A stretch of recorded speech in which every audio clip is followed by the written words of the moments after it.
स्वागत है झारखंडी हिंदी न्यूज पर। चलिए जानते हैं झारखंड की छोटी बड़ी सभी महत्वपूर्ण खबरों को। लॉकडाउन के बाद स्कूल खुलने से पहले शिक्षकों की होगी कोरोना जांच। झारखंड के हाई और +2 स्कूल खोलने से पहले शिक्षकों की कोरोना संक्रमण की जांच की जाएगी। कोरोना संक्रमण जांच में रिपोर्ट नेगेटिव आने के बाद ही वह स्कूल जा सकेंगे।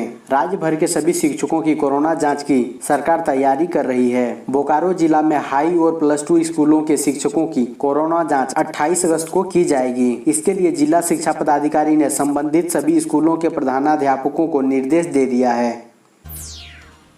झारखंड के 8000 वकीलों के प्रैक्टिस पर लग सकता है ग्रहण, जाने क्यों। बार काउंसिल ऑफ इंडिया के निर्देश का अनुपालन नहीं करने वाले हजारों अधिवक्ताओं की वकालत पर ग्रहण लग सकता है। बीसीआई ने प्रमाण पत्रों के सत्यापन के लिए फॉर्म जमा करने की अंतिम तारीख 30 सितंबर 2020 निर्धारित कर रखी है। राज्य के 7945 अधिवक्ता यदि समय रहते अपने प्रमाण पत्रों का सत्यापन नहीं कराया तो उनका लाइसेंस रद्द किया जा सकता है। प्रैक्टिस पर भी रोक लग सकती है। बीसीआई ने देश के सभी राज्यों के बार काउंसिल को वकीलों का सत्यापन कराने का निर्देश दिया है। झारखंड राज्य बार काउंसिल में लगभग 25,000 वकील निबंधित हैं और अभी तक सिर्फ 16,493 अधिवक्ताओं ने ही अपने प्रमाण पत्रों का सत्यापन कराया है, जबकि लगभग 8,000 अधिवक्ता ऐसे हैं जो बिना सत्यापन कराए वकालत कर रहे हैं।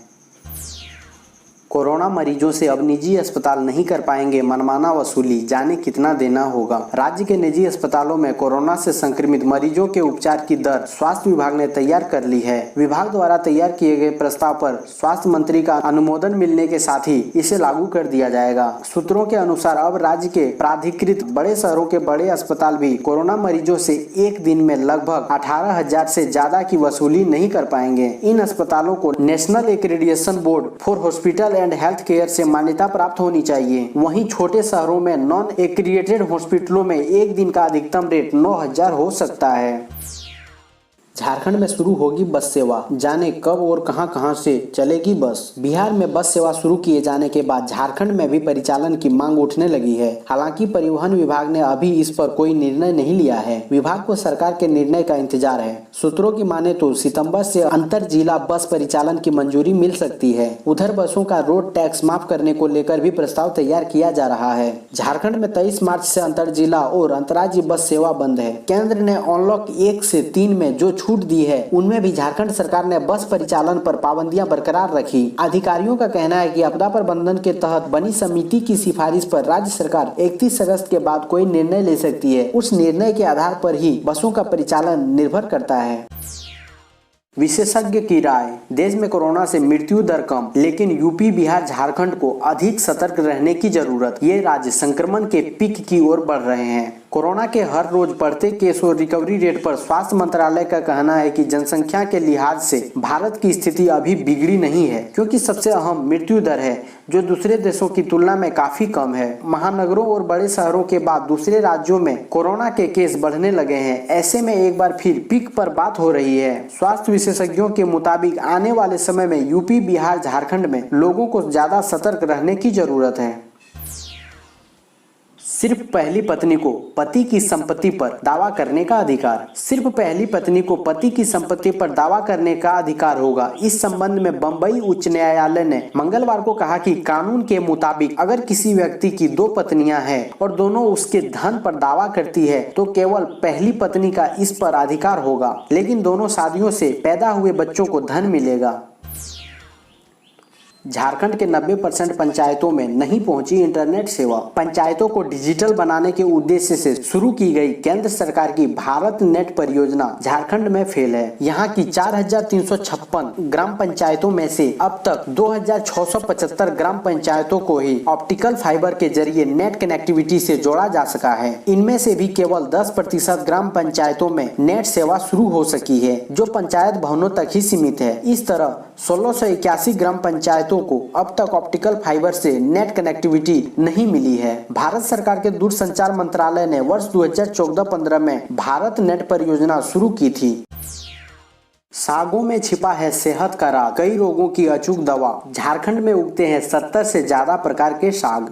झारखंड प्रकृति की गोद में बैठा राज्य है। यहाँ के जंगल में कई प्रकार के बहुमूल्य औषधियों का भंडार है, जिसे आदिवासी समाज के द्वारा रोज खाद्य उत्पाद के रूप में खाया जाता है। झारखंड की धरती पर 70 से ज्यादा प्रकार के साग उगते हैं। इसमें से 52 प्रकार के साग को आदिवासी समाज में उपलब्धता के आधार पर रोज के खाने में इस्तेमाल किया जाता है। कुछ रिसर्च में यह साबित हुआ है कि राज्य की मिट्टी साग की उपज के लिए सबसे उपयुक्त है। कोरोना के संक्रमण काल में एक तरफ जहां पूरी दुनिया में त्राही मचा हुआ है, वहीं आदिवासी समाज में अभी तक कोरोना का एक भी मामला सामने नहीं आया है। बताया जा रहा है कि उनके रोग प्रतिरोधक क्षमता बढ़ाने का एक कारण उनके खान पान में शामिल वन उत्पाद भी है। जंगल में मिलने वाले साग, जिन्हें आदिवासी केवल पेट भरने के लिए खाते हैं, वो असल में औषधीय गुणों से भरे हैं। इससे उनके शरीर की कई बीमारियों के होने की संभावना न के बराबर होती है। रूस ने कोरोना वैक्सीन उत्पाद के लिए भारत से सहयोग मांगा। रूस की सरकार ने अपनी कोविड-19 वैक्सीन स्पुतनिक 5 के उत्पादन और तीसरे चरण के क्लिनिकल ट्रायल के लिए भारत से सहयोग मांगा है। सरकारी सूत्रों के मुताबिक कोविड-19 के लिए वैक्सीन पर राष्ट्रीय विशेषज्ञ समूह ने 22 अगस्त को हुई अपनी बैठक में इस मुद्दे पर चर्चा की थी। गमालेया research institute of epidemiology and microbiology ने एशियन डायरेक्ट इन्वेस्टमेंट फंड के साथ मिलकर स्पुतनिक 5 तैयार की है। खेल दिवस पर पश्चिमी सिंहभूम के राष्ट्रीय तीरंदाजों को मिलेगा 13,75,000 का अवार्ड। झारखंड सरकार के खेल विभाग ने पश्चिमी सिंहभूम जिले के राष्ट्रीय स्तर के तीरंदाजों को 13,75,000 रुपए की प्रोत्साहन राशि देने का ऐलान किया है। यह राशि जिले के 13 राष्ट्रीय स्तर के तीरंदाजों को राष्ट्रीय खेल दिवस के अवसर पर दिया जाना है। प्रोत्साहन राशि के लिए जिले के 2 तीरंदाजी केंद्र से कुल 13 खिलाड़ियों को चयन किया गया है। इनमें आवासीय तीरंदाजी प्रशिक्षण केंद्र कुमार डुग्गी व तुरतुंग तीरंदाजी केंद्र सुकरसाई के तीरंदाज शामिल हैं। यह राशि तीरंदाजों को नगद अवार्ड व छात्रवृत्ति के रूप में दी जाएगी। सभी तीरंदाजों को यह राशि राष्ट्रीय खेल दिवस के अवसर पर 29 अगस्त को खेल मंत्री के हाथों से दिया जाना है। बाबा बैद्यनाथ मंदिर व बासुकीनाथ मंदिर खोलने का आदेश जारी। प्रतिदिन 4 घंटे ही होगा दर्शन। देवघर के प्रसिद्ध बाबा बैद्यनाथ मंदिर व दुमका के प्रसिद्ध बाबा बासुकीनाथ मंदिर खोलने के लिए गृह कारा एवं आपदा प्रबंधन विभाग ने आदेश जारी कर दिया है। देवघर व दुमका के उपायुक्त को जारी आदेश में कोरोना वायरस के संक्रमण को देखते हुए आवश्यक दिशा निर्देश दिया गया है। बताया गया है कि देवघर में प्रत्येक घंटे सिर्फ 50 श्रद्धालु और बासुकीनाथ में 40 श्रद्धालु ही मंदिर में प्रवेश करेंगे। दोनों मंदिरों में प्रतिदिन सिर्फ 4 घंटे ही दर्शन की सुविधा उपलब्ध होगी। मुख्यमंत्री हेमंत सोरेन ने कहा, नीट और जेईई की परीक्षा होनी चाहिए, लेकिन हम जल्दबाजी कर रहे हैं। बुधवार को मुख्यमंत्री हेमंत सोरेन ने कांग्रेस के अंतरिम अध्यक्ष सोनिया गांधी से वीडियो कॉन्फ्रेंसिंग कर इस मुद्दे पर चर्चा की। हेमंत सोरेन ने कहा कि नीट और जेईई की परीक्षा तो होनी ही चाहिए, लेकिन हम जल्दबाजी कर रहे हैं। मेरे राज्य झारखंड में स्थिति यह है कि हमारे पास बहुत कम केंद्र है। छात्रों को समायोजित करने के लिए हमें सभी होटल और बसों की जरूरत होगी। मुख्यमंत्री ने कहा कि परीक्षा होने से कोविड-19 के मरीज मिलने की संभावना अधिक होगी। केंद्र को अधिक समय देकर सुविधा प्रदान करनी चाहिए। मुख्यमंत्री ने सोनिया गांधी और गैर भाजपा शासित राज्यों के मुख्यमंत्रियों से बातचीत में कहा कि अगर कुछ गलत हुआ तो केंद्र सभी राज्यों को फिर से दोषी ठहराएगा। हमें इन मुद्दों को संयुक्त रूप से उठाना होगा। हम सामूहिक विरोध के रूप में ऐसा नहीं कर पाए हैं। छात्र अकेले नहीं आते, वे अपने माता पिता के साथ आते हैं। भीड़ होगी, हम सभी को अपनी आवाज उठानी होगी। सीएम ने कहा, महंगाई और बेरोजगारी से लोग परेशान। हेमंत सोरेन ने आरोप लगाया कि देश में महंगाई और बेरोजगारी से लोग परेशान हैं। देश की वास्तविक स्थिति अच्छी नहीं है। इसके खिलाफ पुरजोर तरीके से आवाज उठानी होगी। हेमंत सोरेन ने कहा, कांग्रेस केंद्र की इन नीतियों का विरोध करें, हम मजबूती से उनके साथ खड़े रहेंगे।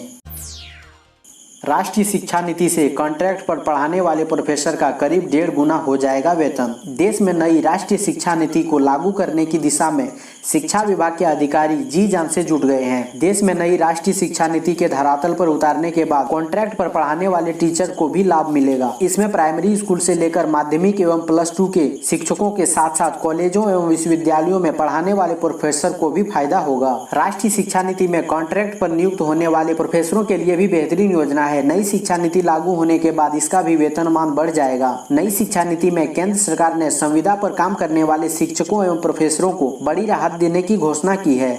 इसके तहत कॉन्ट्रैक्ट पर काम करने वाले शिक्षकों के वेतनमान को अधिकतम 50,000 रुपए करने का केंद्र का प्रस्ताव है। अभी ऐसे टीचर्स को अधिकतम 36,000 रुपए ही वेतनमान मिलते हैं। कॉन्ट्रैक्ट पर पढ़ाने वाले प्रोफेसर को प्रति घंटा 600 रुपए के हिसाब से भुगतान किया जाता है। इसी हिसाब से इनका अधिकतम वेतनमान 36,000 रुपए बनता है। अब इन शिक्षकों का मानदेय 50,000 रुपए कर दिया जाएगा। नई शिक्षा नीति में इसके बारे में पूरी तरह से स्पष्ट कर दिया गया है।